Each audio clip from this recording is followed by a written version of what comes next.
नमस्कार बच्चों, आज हम चैप्टर 3 पढ़ेंगे संस्कृत का, जिसका शीर्षक है आयुर्वेद है।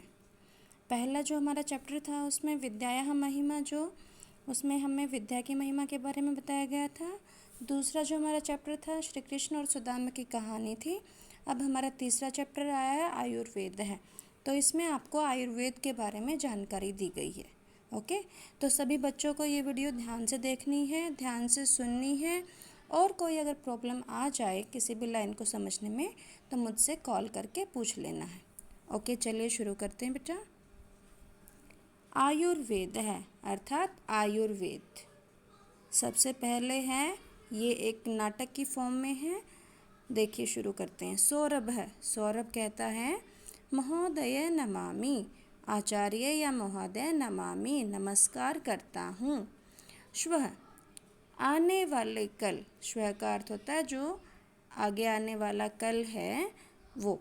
सामान्य ज्ञान स्पर्धा भविष्यति, कल सामान्य ज्ञान स्पर्धा प्रतियोगिता भविष्यति होगी। कल क्या होगी? हमारी सामान्य ज्ञान प्रतियोगिता होगी।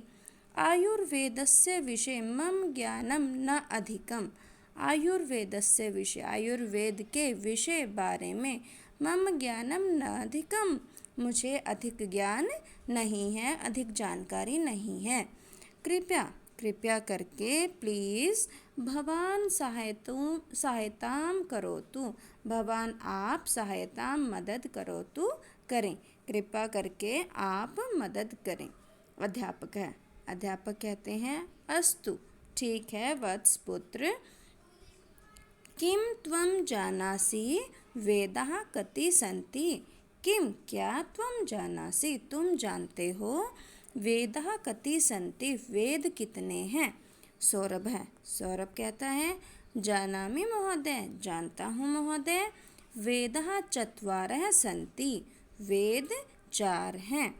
तेषां नामानि, उनके नाम ऋग्वेद है, यजुर्वेद है, सामवेद है, अथर्ववेद च इति, और उनके नाम क्या हैं?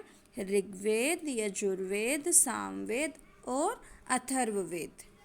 अध्यापक है, अध्यापक कहते हैं शोभनम, बहुत अच्छा। एवं एव चत्वारः उपवेदाः सन्ति, एवं एव ऐसे ही, चत्वारः 4 उपवेदाः सन्ति, उपवेद हैं।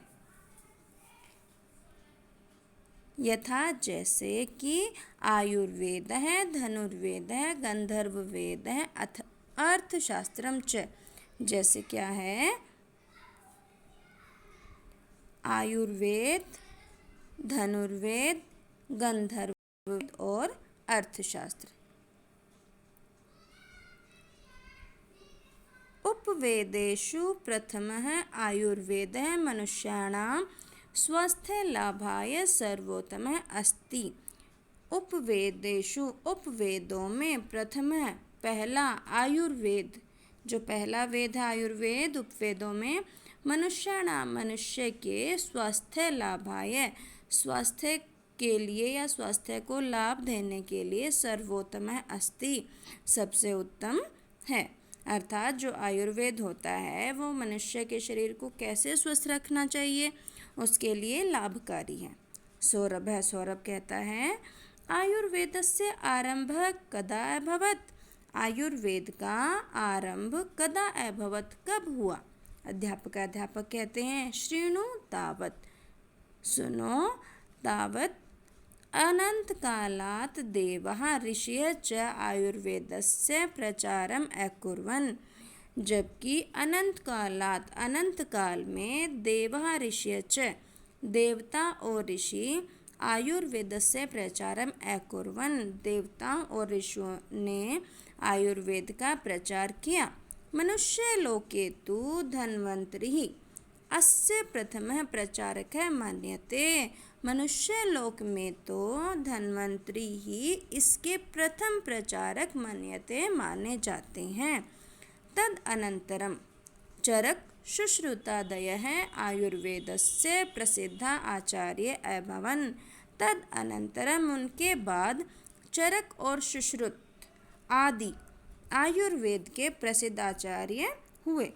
ते तेषां कथनम अस्ति, उनका कथन है या उनका कहना है, आयुर्वेदस्य नियमानां पालनेन मानवः सुखेन शतवर्षाणि यावत् स्वस्थं जीवनं यापयति। आयुर्वेद के नियम के अनुसार, आयुर्वेद के नियमों का पालन करने से मानवः मनुष्य सुख से शतवर्षाणि 100 वर्षों तक स्वस्थ जीवन यापयति, स्वस्थ जीवन जी सकता है। ओके, तो बच्चों आज हम इसको इतना ही पढ़ेंगे। आगे आपको मैं कल पढ़ाऊँगी, जितना भी लेसन रह गया हाफ। तो यहाँ तक बच्चों आपको ध्यान से पढ़ना है, और सभी बच्चों ने इसकी पिक्चर भी बना ली होगी, वर्ड मीनिंग्स भी लिख लिए होंगे। तो बच्चों आपको ये वीडियो ध्यान से देखनी है, ध्यान से समझनी है, उसके बाद हम अगला काम करेंगे। कल वीडियो में आगे लेसन पढ़ेंगे। ओके बेटा, थैंक यू।